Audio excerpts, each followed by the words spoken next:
పాఠశాలలు పునః ప్రారంభమవుతున్న నేపథ్యంలో ప్రభుత్వం మధ్యాహ్న భోజనానికి అట్లాగే ప్రభుత్వం నిర్వహించే హాస్టళ్లకు సన్నబియ్యాన్ని సరఫరా చేస్తా ఉన్నారు.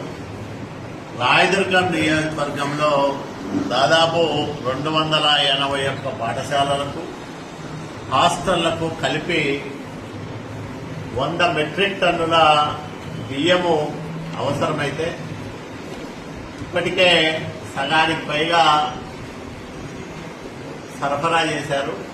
ఈ రాత్రికి మొత్తం బియ్యం అంతా కూడా ఇక్కడికి చేరుతుంది. రేపు ఉదయానికల్లా ఆయా పాఠశాలలకు ఈ బియ్యాన్ని సరఫరా చేసి తొలి రోజు నుంచి